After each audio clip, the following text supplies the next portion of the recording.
there he is. I don't have a thing. Like, you have your show, and my dad and my brother, they have their doctor thing. Everybody's got something but me.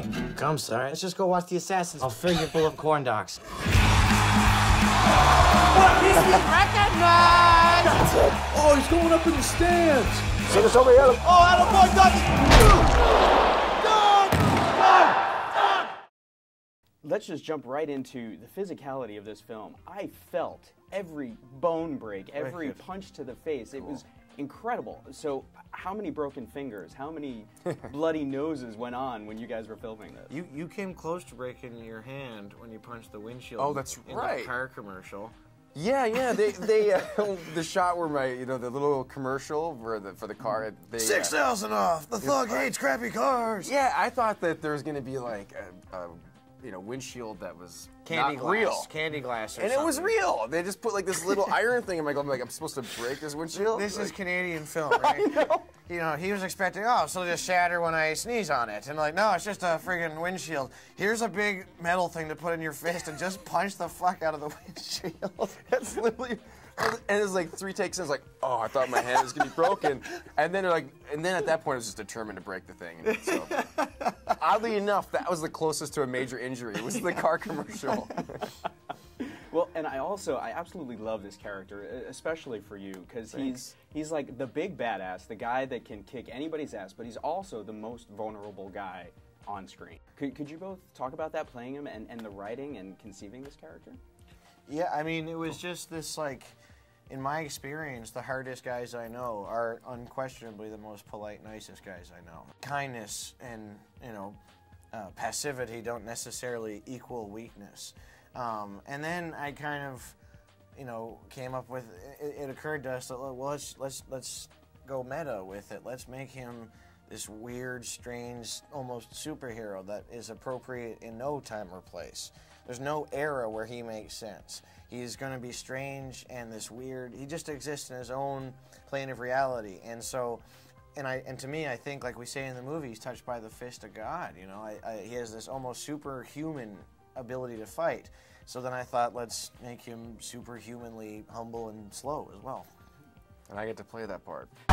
Doug, you impressed the hell out of me last night. Come down to the rink for a tryout. No, you're not joining the escapades, right, buddy? You're not trying out for what? You've been touched by the fist of God. What number you want to wear? 69! Take the number 69! It's hilarious! Well, you guys have that scene, the goodbye scene at the train, which as soon as that scene happened, it totally made sense to me that you were playing this role, and because you're able to show so much emotion without saying anything, and the fact that this is the one time you see this guy actually scared. Most of the parts that I've played, don't show much more emotion than just trying to get laid, and I had them to guide me along because I wanted to make, they wanted the character to be earnest and sincere and afraid. It's exactly, I remember when we shot that scene, Jay was saying that, and Mike was like, this guy could be on the verge of tears right now. He's afraid. He's going off in this whole new city, and a whole new thing. And he's never played hockey. Well, I guess at that point he had been playing. Bit, but, it's not his world. It's amazing, a bigger level, of athletes, and that was a lot of fun to play. Any kind of concern I had or any kind of question I had, it was just great to have Jay and Mike Dowse to guide me along, and then to see it all come together. You love the guy. Yeah. And I also love just how funny so much of this movie is. Thanks. That scene where the newspaper hits you in the face. Yeah. I was like rolling on the old newspaper in the face gag. Yeah. But no, it's true. And I think it's because you want this guy, you love him, and you feel bad for him at that moment too. You just and can't catch a break. There's always wind blows garbage in my face sometimes. Yeah, exactly. Wind is like his arch rival. Someone's pointing out with the yarmulke at the beginning. Yeah, right. Like he just has this. It's like Doug Ladd v. Wind. The whole movie. And then I'm curious, have either of you ever started or won a fight simply to impress someone or to get a date? No, I've never. Never for that reason. There's a whole host of other stupid reasons I've been in fights, but never just to impress somebody.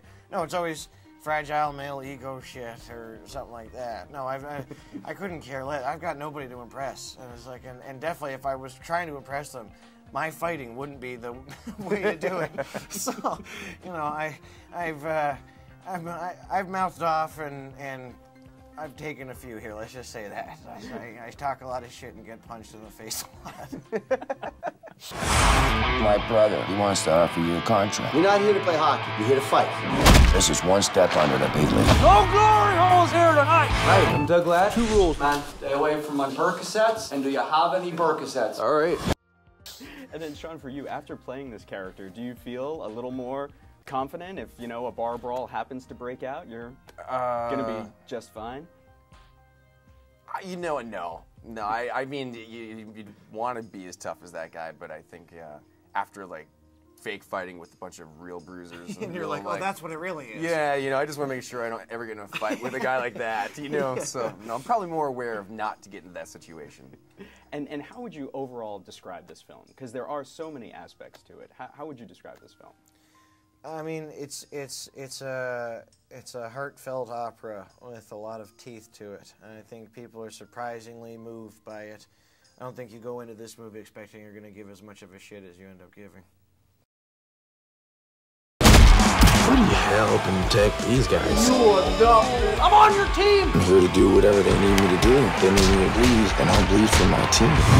You can do anything except punch people. What do I know? So you're like the Hebrew Dolph Lundgren. Doug, I dig hockey players. The violence, the beer. I'm horny a lot.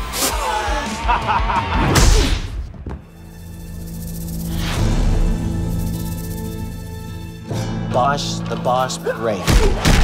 He is the master. You have my respect. If ever there comes a time when it gets down to you and me, I will lay you out, kid.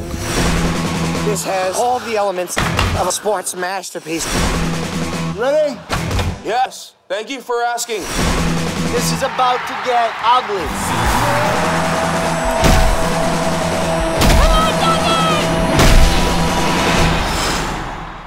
Hey, you want to go?